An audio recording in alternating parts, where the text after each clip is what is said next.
사부 예배 오신 여러분 환영합니다. 오늘 함께 나눌 하나님 말씀은 창세기 22장 1절에서 14절까지 말씀입니다.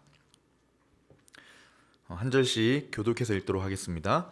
그 일 후에 하나님이 아브라함을 시험하시려고 그를 부르시되 아브라함아 하시니 그가 이르되 내가 여기 있나이다. 여호와께서 이르시되 내 아들 내 사랑하는 독자 이삭을 데리고 모리아 땅으로 가서 내가 내게 일러준 한 산 거기서 그를 번제로 드리라. 아브라함이 아침에 일찍이 일어나 나귀의 안장을 지우고 두 종과 그의 아들 이삭을 데리고 번제에 쓸 나무를 쪼개어 가지고 떠나 하나님이 자기에게 일러주신 곳으로 가더니 제3일에 아브라함이 눈을 들어 그곳을 멀리 바라본지라. 이에 아브라함이 종들에게 이르되 너희는 나귀와 함께 여기서 기다리라. 내가 아이와 함께 저기 가서 예배하고 우리가 너희에게로 돌아오리라 하고 아브라함이 이에 번제 나무를 가져다가 그의 아들 이삭에게 지우고 자기는 불과 칼을 손에 들고 두 사람이 동행하더니 이삭이 그 아버지 아브라함에게 말하여 이르되 내 아버지여 하니 그가 이르되 내 아들아 내가 여기 있노라. 이삭이 이르되 불과 나무는 있거니와 번제할 어린 양은 어디 있나이까.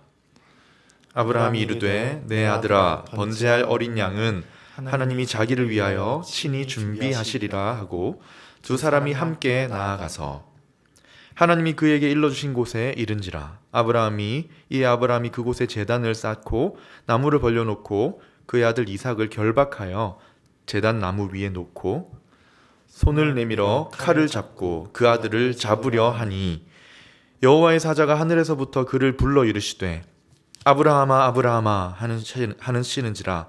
아브라함이 이르되 내가 여기 있나이다 하매 사자가 이르시되 그 아이에게 내 손을 대지 말라. 그에게 아무 일도 하지 말라. 내가 내 아들 내 독자까지도 내게 아끼지 아니하였으니 내가 이제야 내가 하나님을 경외하는 줄을 아노라. 아브라함이 눈을 들어 살펴본즉 한 수량이 뒤에 있는데 뿌리 숲풀에 걸려 있는지라. 아브라함이 가서 그 수량을 가져다가 아들을 대신하여 번제로 드렸더라. 아브라함이 그 땅 이름을 여호와 이레라 하였으므로 오늘날까지 사람들이 이르기를 여호와의 산에서 준비되리라 하더라. 아멘. 오늘의 말씀은 순종입니다. 오늘 제목과 같이 아브라함의 순종입니다. 여러분, 오늘은 하나님이 아브라함에게 주신 명령, 그 명령에 대한 아브라함의 순종을 좀 함께 살펴보려고 합니다. 여러분, 아브라함은 무엇에 대해 순종한 걸까요? 바꿔서 말하면 하나님은 아브라함에게 어떤 순종을 요구하신 겁니까? 하나님이 아브라함에게 요구하셨던 순종은 무엇에 대한 순종이었을까요? 이게 오늘 함께 생각해 볼 질문입니다. 먼저 순종에 대해 잠깐 이야기하고 넘어가려고 하는데요. 순종은 특별한 일에 가끔 하는 이벤트가 아닙니다. 순종은요, 그리스도인의 삶입니다. 예전에도 말씀드렸지만 그 하이델베르크 교리문답 순서 말씀드린 적 있잖아요.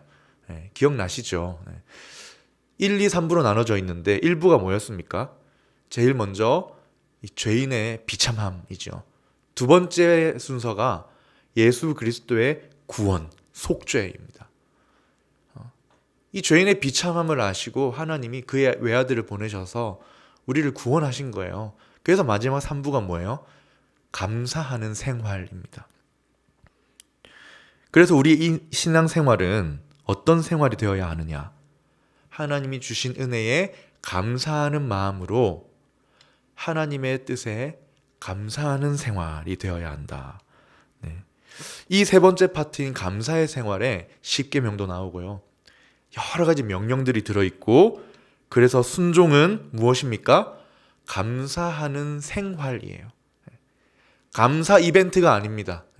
크리스마스가 다가오면 아기 예수님이 우리 위해 오셔서 감사하는 마음으로 한번 순종하는 게 아니라 우리의 주인이신 하나님께 감사하는 마음으로 항상 드리는 삶이 바로 순종입니다. 그래서 순종은요, 오늘 우리가 읽었지만 아브라함만 하는 게 아니라 하나님의 자녀가 하는 거예요. 순종은 믿음이 좋은 특정한 누군가만 하는 게 아니라 하나님의 자녀들이 살아가는 삶이 되어야 하는 겁니다. 자, 그런데 여기까지는 이해가 가요. 그런데 감사하는 마음으로 하기 어려운 순종도 있습니다. 오늘 아브라함이 받은 명령인데요. 그냥 보통 순종해야지라는 마음이 들지 않는 명령입니다. 그래서 성경에서 이걸 뭐라고 하냐면 시험이라고 부릅니다. 여러분 1절을 한번 보세요. 그 일 후에 하나님이 아브라함을 뭐 하시려고요? 시험하시려고 그를 부르시되 아브라함아 하시니 그가 이르되 내가 여기 있나이다. 여러분 하나님이 지금 아브라함에게 주신 명령은요. 하나님의 자녀가 감사하는 마음으로 순종하는 삶에 좀 포함이 안 되는 것 같아 보여요. 그래서 말씀에서 뭐라고 하시냐? 시험하려고. 많은 주석가들이요. 이 구절의 원문을 분석하면서 이렇게 이야기를 하더라고요. 자세히 이야기하면 헷갈리니까 하나님도 이 명령이 너무 어려운 명령인 줄 아시기 때문에 굉장히 정중하게 아브라함에게 순종을 부탁하시는 말씀이라고 이야기를 합니다. 굉장히 어려운 시험이죠. 최고난이도 시험입니다. 아브라함은 이 명령에 순종을 해야 했죠. 근데 여러분, 하나님은 우리를 시험하실까요? 야고보서 1장 13절에 보면 하나님은 아무도 시험하지 않으신다고 하잖아요. 그러면은 시험을 어떻게 이해해야 할까? 많이 들어보셨겠지만 야고보서에서 하나님은 아무도 시험하지 않으신다 해서 시험은 유혹의 시험입니다. 죄에 빠뜨려서 믿음을 넘어뜨리게 하려는 시험. 한글로는 똑같은 시험인데 다른 단어예요. 그렇다면 하나님은 어떤 시험을 아브라함에게 하시느냐? 믿음을 뭐 하시는 거예요? 테스트 하시는 거죠. 왜 합니까? 이 테스트를 통해서 그의 믿음이 강화되기 위해서. 그리고 이걸 테스트를 통과했을 때 더 큰 축복을 주시려고 하나님은 테스트를 하시는 겁니다. 이런 말이 있어요. 사탄은 우리를 넘어뜨리고 죽이려고 시험하지만 하나님은 우리를 강하게 만드시려고 시험하신다. 따라서 하나님이 우리에게 강하게 하시고 복을 주시기 위해서 하시는 시험은 테스트입니다. 사랑하는 여러분, 그러면 오늘 아브라함의 순종이 오늘 우리와 무슨 관계가 있을까? 하나님은 아브라함만이 아니라 때로 우리에게도 그냥 감사하는 마음으로의 순종이 아니라 조금 더 수준을 높여서 테스트하는 순종을 요구하실 때가 있다는 것입니다. 우리의 믿음을 때로 테스트하시는데 목적은 똑같아요. 믿음이 강화되게 하시고 이걸 통해 우리의 믿음이 온전하게 되기 원하시고 결국은 뭐예요? 더 큰 축복을 누릴 수 있는 믿음의 크기를 가지게 하시려고 테스트하시는 겁니다. 자, 그러니 우리도 어떻게 해야 합니까? 아브라함처럼 이 테스트를 통과하는 삶을 살아야 되겠죠. 자, 그러면 시험 문제를 알아야 됩니다. 출제자의 의도를 알아야 문제가 풀리잖아요.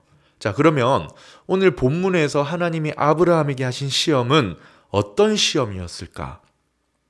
이걸 이렇게 표현하는 게 더 좋을 것 같아요. 자, 하나님이 아브라함에게 지금 요구하신 순종은 무엇에 대한 순종일까요? 자, 2절에 나오는데 한번 읽어보겠습니다. 여호와께서 이르시되 내 아들, 내 사랑하는 독자 이삭을 데리고 모리아 땅에 가서 내게 일러준 한 산에 가서 그를 뭘 하려는 거예요? 번제로 드리라. 굉장히 충격적인 이야기입니다. 아브라함이 지금 이 명령을 들었을 당시에 이삭의 나이가 10대였다고 대부분의 학자들이 추정을 합니다. 왜냐하면 나중에 산에 도착했을 때 이삭이 번제를 위한 장작을 이고 가거든요. 그런 걸 볼 때 이삭은 한 10대 정도 됐다고 봅니다. 여러분, 그렇다면 하나님은 지금 아브라함에게 굉장히 오랜만에 나타나셔서 명령을 하신 거예요. 최근에 오셨을 때가 언제냐? 사라가 이삭을 임신할 거라고 알려주러 오셨었거든요. 그리고 지금 그 바로 다음에 나타나신 게 지금 몇 년 후예요? 10몇 년 후입니다. 하나님이 아브라함에게 매일 나타나신 게 아니고 최소 10년, 10몇 년 만에 나타나셔서 하시는 말씀이 뭐예요? 아들 이삭을 번제로 바쳐라. 여러분 같으면 이 명령 들었을 때 어떤 말부터 나오겠습니까? 뭐 믿음이고 뭐고 욕부터 나오지 않을까요? 지금 장난 아니냐고. 생각해 보세요. 이삭이 어떻게 낳은 아들이에요? 아브라함이 그렇게 약속을 받고 성취되어서 100세에 낳은 아들입니다. 여러분 한번 간단하게 정리를 해볼게요. 아브라함이 갈대아 우르에서 하나님 명령을 받고 떠났을 때가 75세예요. 그때 하신 약속이 땅과 자손을 주겠다. 아브라함은 순종해서 떠났습니다. 그리고 가나안에 와서 땅은 눈으로 봤는데 자손이 없는 거예요. 사실 아브라함은요, 이 명령을 처음 갈대아 우르에서 들었을 때부터 나이가 75세고 사라도 노년이었기 때문에 더 이상 그 자녀를 낳을 수 있는 그런 조건이 안 됐습니다. 그래서 누굴 데리고 왔어요? 조카를 데리고 온 겁니다. 롯이죠. 근데 계속 하나님은 아브라함에게 너에게서부터 자녀가 있을 거라는 겁니다. 그래서 아브라함은 내 종 엘리에셀이 상속자인가 보다. 하나님은 근데 아니래요. 그래서 또 지난주에 본 것처럼 여종 하갈에게서 이스마엘이 태어납니다. 하나님은 근데 그도 아니래요. 그렇게 해서 결국 25년 만에 누가 태어난 거예요? 이삭이 태어난 겁니다. 아브라함 100세에 사라 90세. 불가능한 일이 일어난 거예요. 하나님의 능력이 나타난 겁니다. 자, 그래서 10몇 년을 잘 살고 있는데 갑자기 하나님이 10년 만에 찾아와서 하시는 말씀이 뭐예요? 이삭을 바치라. 그것도 방식이 뭡니까? 번제로 드리라. 번제는요, 헌신의 제사입니다. 싹 다 태워서 드리는 거예요. 동물을 번제로 드릴 때는 죽여서 피를 뺀 다음에 고기를 올려놓고 불을 붙여서 모든 것을 싹 태워서 하나님께 올려드리는 게 번제거든요. 아브라함이 받은 이 순종의 명령은요, 요 자체만 보면은 너무 황당하고 그냥 충격이에요. 그런데 아브라함이 어떻게 하느냐? 순종을 합니다. 이해가 되지 않죠. 시험 문제를 받은 그 다음 날 아침 일찍 일어나서 이삭과 두 종을 데리고 떠납니다. 3일 길을 가서 결국 하나님께 순종해요. 하나님께서 아들을 죽이기 직전에 막으셨지만 아브라함은 하나님을 위해 내 독자도 아끼지 않았다라는 인정을 받고 시험을 통과합니다. 여러분, 그래서 다시 질문을 해보겠습니다. 아브라함에게 하나님이 요구하셨던 순종은 어떤 순종이었을까? 어떤 순종이었기에 아브라함이 그거를 해냈을까? 단지 하나님을 위해 아들을 바치느냐 못 바치느냐의 테스트는 아니었던 것 같아요. 아브라함에게 요구하셨던 순종은 어떤 것이었을까? 또 이를 통해서 오늘 하나님께서 본문을 통해 우리에게도 어떤 순종을 요구하시는가? 때로 강력하여서 쉽지 않은 명령에 어떤 순종을 요구하시는지 살펴보고 아브라함처럼 우리도 순종의 삶을 걸어갈 수 있기를 축복합니다. 아브라함의 순종을 통해 하나님이 우리에게 원하시는 순종 첫 번째입니다. 하나님을 가장 사랑하라라는 명령입니다. 이 테스트의 문제 첫 번째가 하나님을 가장 사랑하라. 하나님을 두 번째나 세 번째가 아니라 가장 사랑하라는 명령에 뭐 해야 돼요? 순종해라. 여러분, 이게 쉬워 보이지만 참 어려워요. 왜냐하면 우리가 때로는 참 하나님을 사랑하게 되지만 대부분의 시간에 세상 일에 몰두하면서 이 마음을 잃어버리기 때문입니다. 여러분, 그런데 하나님이 아브라함에게 나타나셔 하신 명령을 보세요. 2절에 보면 하나님이 되게 특이한 표현을 하십니다. 자, 내 아들을 바쳐라. 내 아들을 번제로 드려라. 이렇게 하면 의미는 통하잖아요. 근데 그렇게 하지 않으시고 뭐라고 하십니까? 3번이나 걸쳐서 표현을 바꾸시는 거예요. 내 아들, 내가 사랑하는 독자, 내 아들 이삭을 바치라. 여러분, 내 아들, 내 사랑하는 독자, 내 아들 이삭을 번제로 드리라. 여기서 성경에서 처음으로 사랑이라는 단어가 나옵니다. 구약 성경에서 쭉 오면서 여기서 처음으로 사랑이라는 단어가 사용돼요. 그리고 읽었던 본문 1절에서 10절 안에 아버지, 내 아들 이삭이란 표현이요 10번 나옵니다. 이걸 보면서 여러분 무슨 생각이 드냐? 만약 이것이 지금 아브라함의 심정을 꿰뚫은 말씀이라면, 지금 아브라함이 가지고 있었던 마음 상태를 꿰뚫어 보신 하나님의 말씀이라면, 이삭이 태어나고 지난 10여 년 동안 아브라함의 마음 깊숙이 누가 1번으로 자리를 잡은 겁니까? 이삭이죠. 이삭이 1번이 되어버린 거예요. 생각해 보세요. 100세의 아들을 낳은, 100세에 낳아 본 적이 없으니까 우리가 이게 얼마나 기쁜지 모르는데요. 25년 동안 온갖 고생 끝에 낳은 아들이에요. 얼마나 예뻤겠습니까? 창세기 37장에 보면요, 아브라함의 손자였던 야곱 있잖아요. 야곱도 노년에 낳은 아들이 있어요. 누구죠? 요셉입니다. 근데 성경에 뭐라고 하냐면요, 요셉은 노년에 얻은 아들이므로 여러 아들들보다 더 사랑함으로 형제들이 시기했다는 거예요. 야곱도 노년에 낳은 아들을 더 사랑해서 편애했습니다.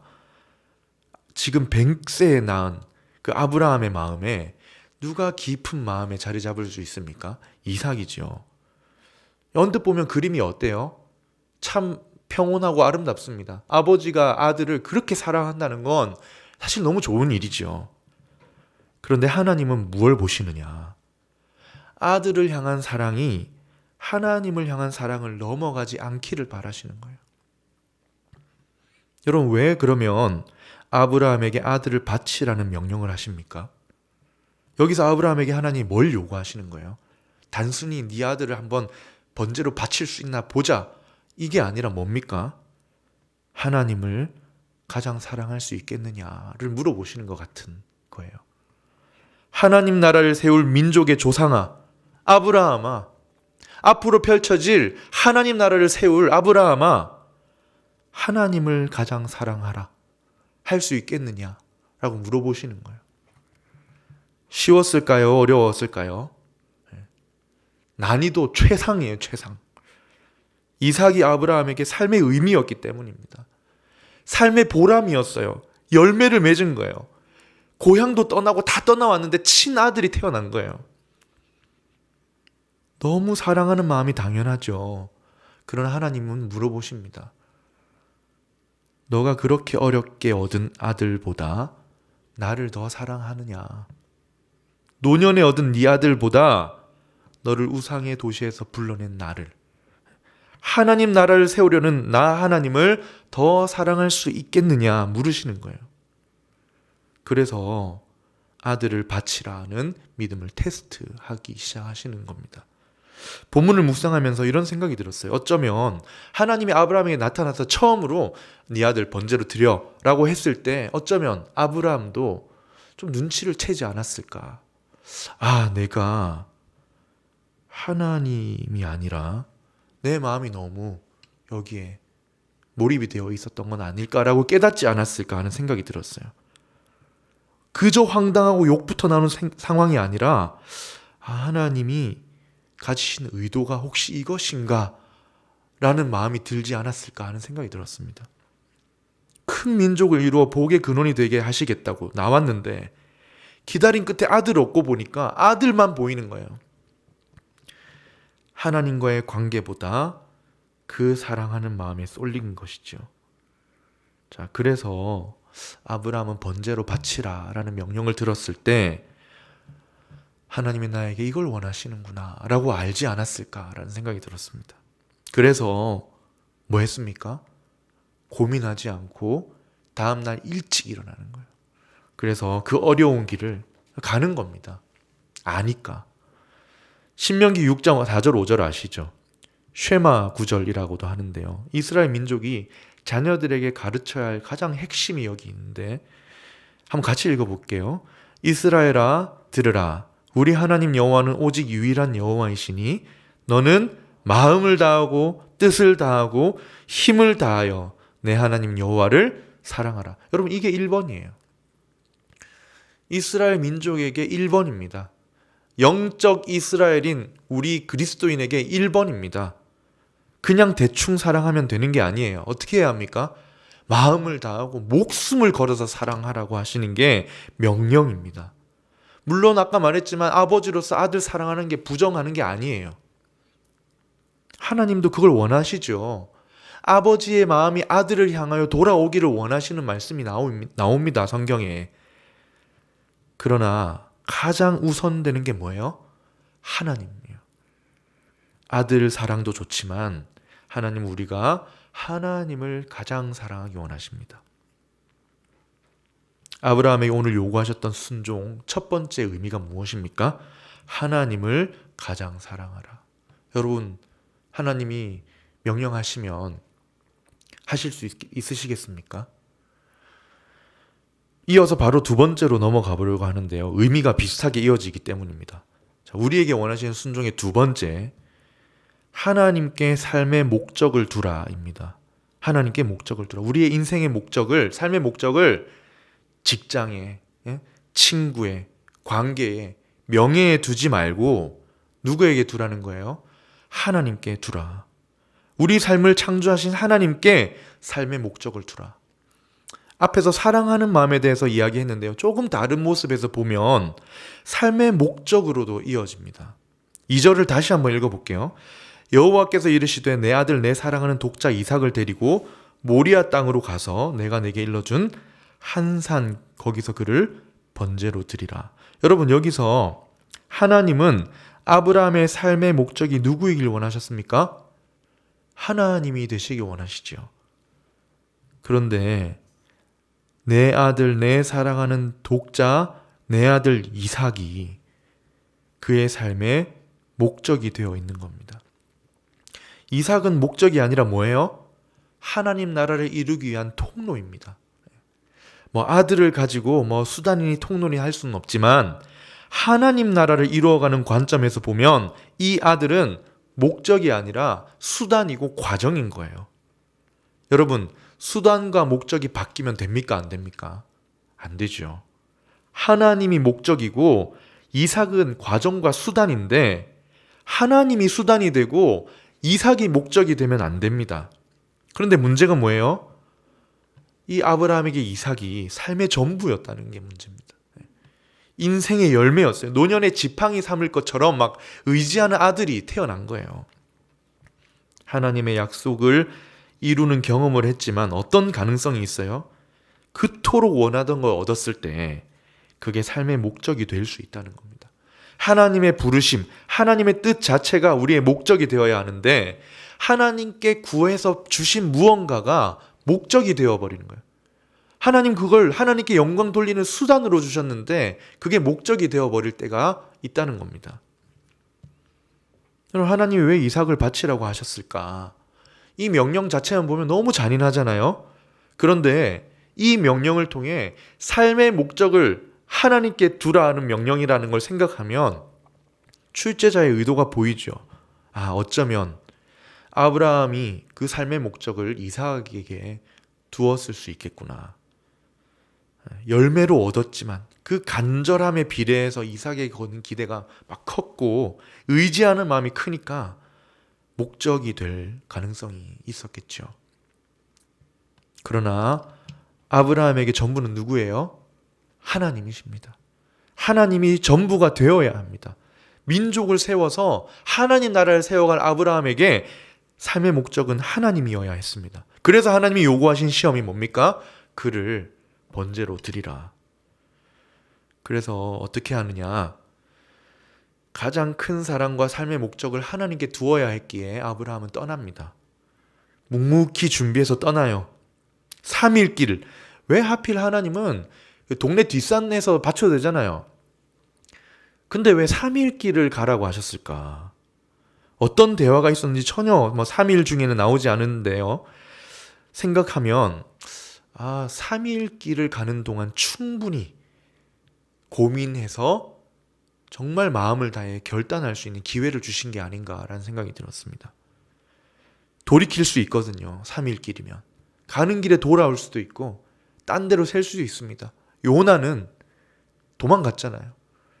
충분히 순종이나 불순종을 결정할 계산도 할 수 있는 시간입니다.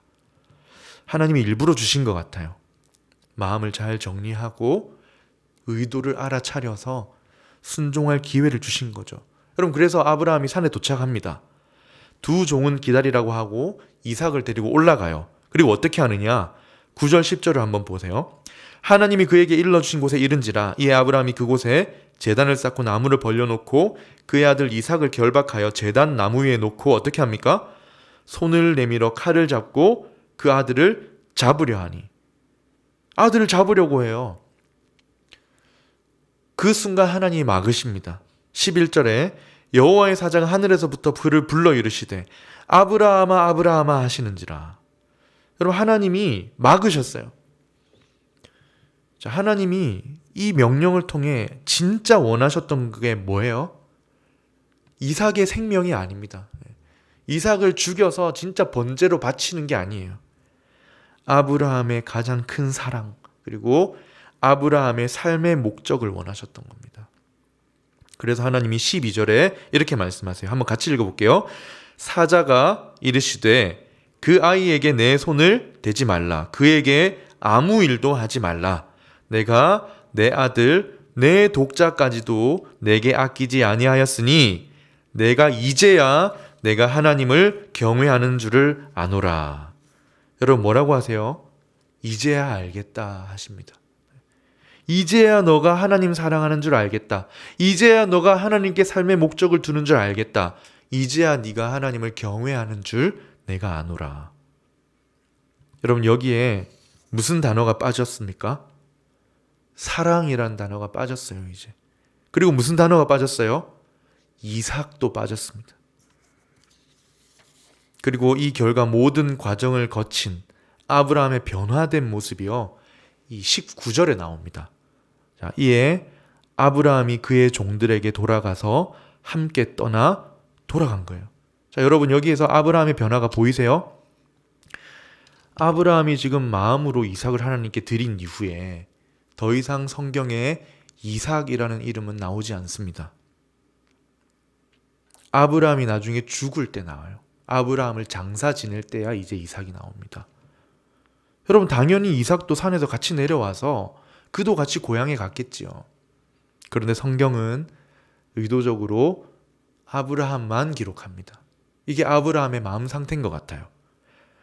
10절에까지 계속해서 나오던 내 아들아, 내 아들 이삭아, 사랑하는 독자 이삭은 안 나옵니다.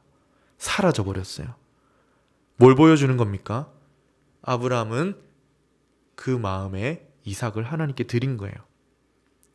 이제 큰 사랑, 가장 큰 사랑과 삶의 목적이 하나님께로 돌아간 거예요. 그러니 더 이상 그와 함께 이삭은 언급되지 않는 것입니다. 여러분, 하나님도 우리에게 순종을 요구하십니다. 오늘 우리 삶의 목적이 어디 있는가? 혹시 수단과 목적이 바뀌진 않았습니까? 우리 삶의 목적은 하나님이어야 합니다. 하나님이 기뻐하시고 사랑해 주시고 내 삶을 영원히 인도하실 내 창조주께 목적을 두어야 합니다. 그런데 종종 목적과 수단이 바뀌어요. 하나님께 기쁨을 드리고 사람들을 이롭게 하라고 주신 수단이 어느 순간 목적이 되어버립니다. 그리고 목적이신 하나님이 그 수단을 이루기 위한 목적이 되어버리는 거예요. 여러분, 돈은 수단입니까? 목적입니까? 여러분, 직장은 수단입니까? 목적입니까? 학교는 수단이에요? 목적이에요? 모두 수단입니다. 하나님의 영광을 위해 살아가기 위한 수단이에요. 목적은 하나님이에요. 여러분, 여러분의 삶의 목적은 누구입니까? 누굴 위해 살아가시나요? 이번 한 주도 우리에게 주어질 텐데 여러분, 누굴 위해, 무엇을 위해, 무슨 목적을 가지고 살아가시나요? 하나님이셔야 합니다. 그래야 질서가 바로 세워지고 행복하게 걸어갈 수 있어요.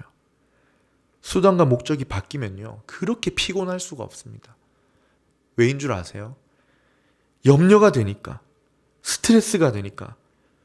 이 수단이 목적이 되는 순간 그걸 잃어버릴까봐 남들과 비교되기 시작하고 내가 차지하지 못할까봐 두렵고 염려가 가득해져 버리면서 더더욱 하나님은 뭐가 되는 거예요? 수단이 되는 거예요. 그 목적을 계속 붙들게 도와주셔야만 하는 수단이 되는 겁니다. 하나님이 우리에게 요구하시는 순종이 무엇입니까?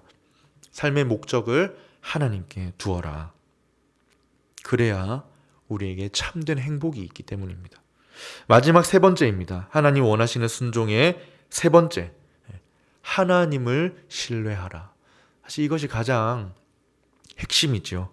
하나님을 전적으로 신뢰하라. 이것도 순종이에요.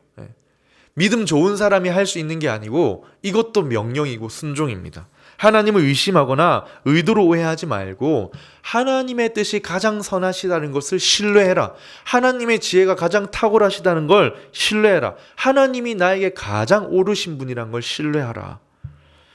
오늘 본문에서 가장 중요한 건데요. 사실 아브라함은 여기에 대한 순종은 시작부터 있는 것 같습니다. 이게 있었기 때문에 시작할 수 있었던 거예요. 처음부터 하나님을 신뢰했기 때문에 시험을 통과하고 순종을 드릴 수 있었던 겁니다. 여러분, 오늘 이 본문이 어떤 말로 시작했는지 혹시 기억나시나요? 그 일 후에로 시작했어요. 오늘 1절이 그 일 후에 하나님이 시험하신 겁니다. 자, 그 일이 뭔가요? 지난 25년의 세월입니다. 복 있는 사람 큐티를 계속 해오신 분들은 바로 이해가 가시겠지만 25년 동안 엄청난 일들이 아브라함의 삶에 있었거든요. 먼저 약속의 땅에 잘 도착했죠. 근데 기근이 와서 굶어 죽겠는 거예요. 하나님 신뢰하기에 실패합니다. 그래서 애굽으로 내려가요. 애굽에 내려가서도 하나님을 신뢰하지 못합니다. 아내는 예쁘고 자기가 죽임 당할까 봐 아내를 누이라고 속여요. 자기 꾀로 대처하는 겁니다. 그 모든 순간 하나님 신뢰하기 실패하고 자기 꾀를 넣은 순간마다 일이 더 무너지는 걸 자기가 경험을 한 거예요. 그러나 동시에 또 그 가운데 구원하시는 하나님의 손길을 경험한 겁니다. 그 이후도 또 실패해요. 약속을 기다리지 못하고 여종을 통해 아들을 낳습니다. 또 실패해요. 아비멜렉이라는 사람 앞에서 또 무서워서 아내를 2번이나 또 누이라고 속여요. 죽일까 봐. 계속된 반복과 불신 속에서 스스로 해결해 보려고 장깨를 부립니다. 그러나 그 모든 게 의미 없다는 것을 점점 깨달아가면서 하나님을 신뢰해야 한다는 믿음을 갖게 된 거예요. 그 일 후에 하나님이 아브라함을 시험하려고 오신 겁니다. 너 준비가 되었다. 믿음의 조상으로서 하나님 신뢰할 만한 믿음을 갖게 된 후에 진짜인지 테스트하러 오신 겁니다. 하나님도 이 어려운 시험을 주시면서 내심 기대하셨을 거란 생각이 들었어요. 왜냐? 그가 가진 믿음을 아셨기 때문입니다. 그래서 이제 아브라함의 모습에 계속 신뢰가 보여요. 3절에 보세요. 아브라함이 아침 일찍 일어납니다. 고민이 없어요. 가야 되겠다는 순종의 걸음에는 지체하지 않습니다. 그리고 산에 도착해서도 종들에게 뭐라고 합니까? 여기서 기다려라. 내가 아이와 함께 저희 가서 예배하고 뭐라고 해요? 우리가 돌아오리라. 죽이러 가는데 우리가 돌아오리라.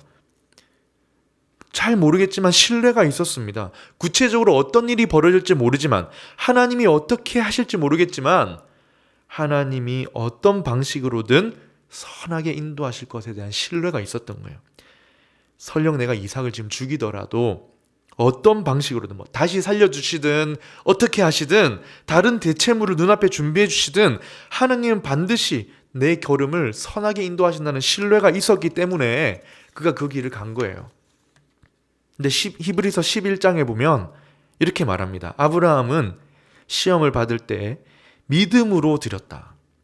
왜냐? 그가 하나님이 능히 이삭을 죽은 자 가운데서 어떻게 하는 거예요? 살리실 줄로 생각한지라. 여러분, 아브라함은요, 구체적인 방법은 몰랐지만 뭘 신뢰한 거예요? 하나님께 드리면 다시 살려주신다는 신뢰가 있었던 겁니다.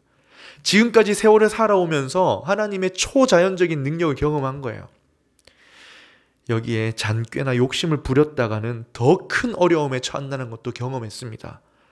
이런 몇 번의 과정을 거쳐서 하나님을 온전히 신뢰하는 법을 배운 거예요. 그리고 아브라함이 산에 오를 때 이삭에게 번제 드릴 나무를 지워줍니다. 네가 가져가라. 그리고 자기는 불과 칼을 들고 올라가요. 그럼 이삭이 물어요. 7절에서. 불과 나무는 있는데 아버지, 번제할 어린 양은 어디 있습니까? 그때 아브라함이 뭐라고 합니까? 너다 이 녀석아, 이래야 되는데 아브라함이 뭐라고 하냐면 내 아들아, 번제할 어린 양은 하나님이 자기를 위해 친히 준비하실 것이다. 이 대단한 믿음이 아니겠습니까? 엄청난 신뢰죠. 결국은 모르지만, 끝은 알 수 없지만 이 모든 과정을 신뢰하며 걸어가 보는 거예요.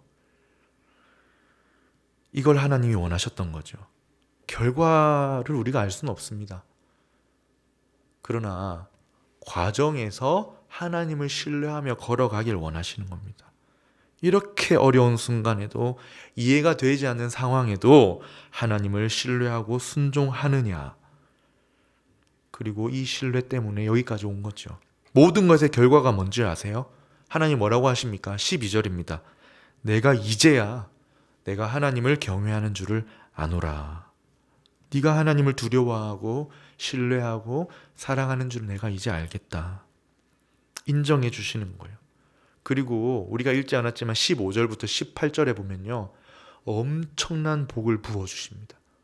이 믿음의 테스트를 통과한 아브라함에게 엄청난 축복을 부어주십니다. 이거 주시려고 테스트 하신 거예요. 여러분, 우리도 신뢰해야 합니다. 하나님이 내가 순종했을 때 주실 축복도 신뢰해야 됩니다. 과거의 나를 지켜주셨던 하나님도 신뢰하고, 오늘 나의 삶에 베풀어 주시는 은혜도 신뢰하고, 내 방식대로 되지 않아도 하나님을 신뢰하고, 나에게 축복하실 하나님도 신뢰하는 것. 이게 하나님이 우리에게 요구하시는 신뢰의 순종입니다. 말씀을 맺겠습니다. 사랑하는 청년 여러분, 성도님 여러분, 오늘 하나님은 우리에게 어떤 순종을 요구하실까요?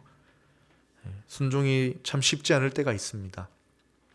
하지만 우리 삶이 순종하는 삶이 되어야 하고, 때로 반드시 넘어가야 할 테스트가 됩니다.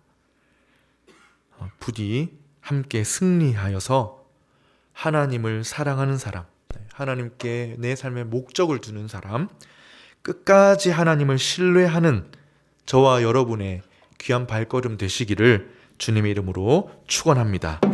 아멘. 우리 시간 말씀을 기억하면서 함께 찬양으로 고백하겠습니다.